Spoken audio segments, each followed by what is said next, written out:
What's going on, guys? Logic's back with another video. I know, we managed to do 2 in a row. Shocking. You should be so proud of me.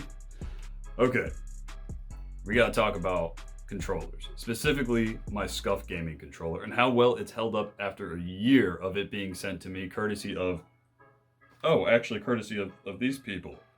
I'm no longer a part of them, but I am still a really big fan. If you haven't, go check out Eastern Media. Big fan. Love all those guys and girls over there. They're all awesome. So, how has my Scuf Gaming controller held up since then? Well, I put about 6 months of abuse followed by 6 months of a mini vacation from using controllers. And frankly, the only 2 problems I had with these controllers, really small, really minor, and something that most of you, including myself, can overlook.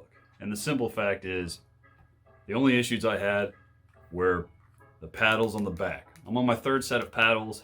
These things they don't feel cheap at all. They feel good. They have a really good click to them after all the use, but I'm on my 3rd set of paddles. These things break easily.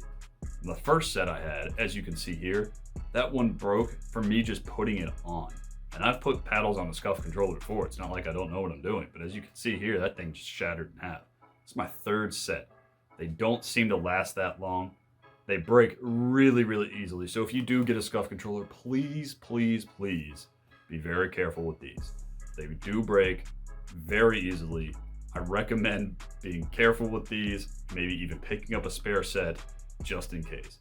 I'm also on my 3rd set of joysticks, so that's something else to consider. The mechanism holds up very well. So for those of you worried about it, don't.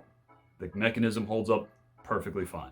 The actual grip, and I don't mean smoothing out of the grip, which is inevitable, that's going to happen with use. I mean the actual grip itself is falling apart. So I'm on my 3rd set of grips. Definitely something to be aware of.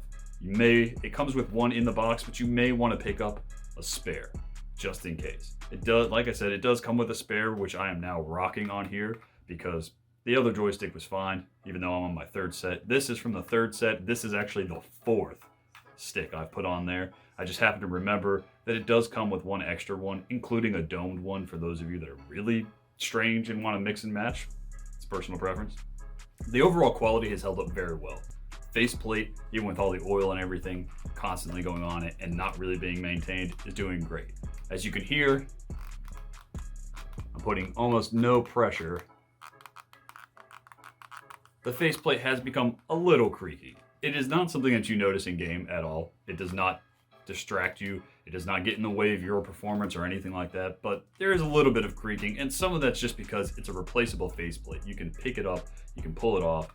Even right now, I can pull it off. It snaps back on magnetically. No real problems with that. It does creak a little bit, but it doesn't feel like it's a lack of quality issue, more so of just how the fittings actually line up, and overall with use. You're going to wear and tear on controllers. The grip on the back has held up the best. I am really, really a big fan of this grip. As you see here from the default controller, there is no grip on it at all, and it is my biggest complaint about the default controllers. I've always felt like a grip of some sort should be built in, or optional at least, even on the default console controller. And even Scuf has integrated it directly into their baseline controller. You basically cannot get a Scuf without the grip on it, which you should be grateful for. It's included in the price, as well as the paddles now. This is huge. Scuf has really taken a step up. In order to get 4 paddles remappable with a grip back in the day, it used to cost you well over $200. Now it's default built in, somewhere between $120 and $160. That's unreal. I'm a huge, huge fan of buttons on the back versus paddles. Paddles are great.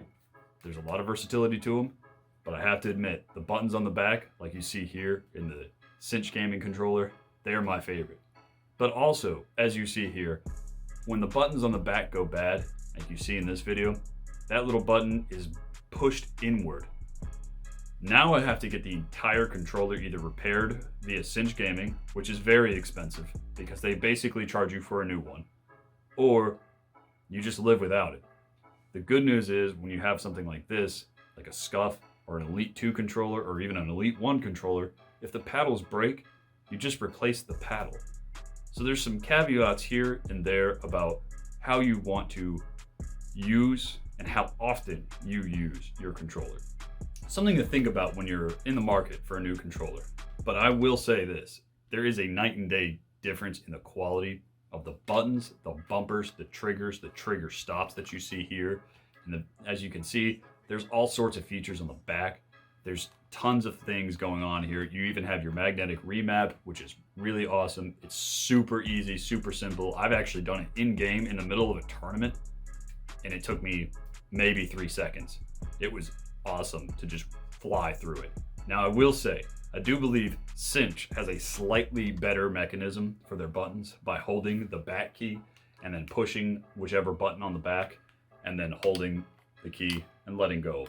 That's how you remap on the Cinch. It's a little bit faster, but I do understand why Scuf uses this mechanism, and it works really well. I've not had any problems with it at all. I am excited to see them eventually move away from this micro USB and get us into C-type, which is something I've been advocating for a long time. The controller has been used. It hasn't been used a tremendous amount in the last 6 months, but the first 6 months I had it, I used and abused the crap out of this controller, and it did not care. Other than the paddles breaking and having to buy a replacement twice, it's not really had any issues at all. In fact, it's outlived a controller that I bought afterwards. I bought a stock controller, as you see here, afterwards, and as you can tell from how dirty it is, I don't use it. It's just something to be aware of. People ask me, do I think the price tag is worth it? Yes. I truly believe in the difference between those controllers and a Scuf Gaming controller. Now remember, I'm definitely one that likes the buttons on the back more. This gets in the way of my grip on the controller. And although I've adapted and now I can use all 4 paddles, and it really didn't take me that long to adapt, I still have problems with it. Extended use after a few hours of gaming, I definitely notice having to push here starts really hurting my hand. My hand definitely cannot last as long with paddles as it does with buttons. But again, the paddles, if they break, you just buy new paddles. When the buttons break on a Cinch Gaming, you got to get a whole new controller or send it in for repairs, which is almost as expensive as getting a whole new controller. Just something to consider, especially coming into the holiday season, for those of you looking for a new controller. Now, the Elite 2 controller. I've heard good things, bad things. I used it for a little bit, but if I had to choose, and if I was going to shell out about $100 and $150, I'd rather shell out the money for a Scuf. I'm gonna just keep it real. It's everything combined that makes the Scuf as good as it is.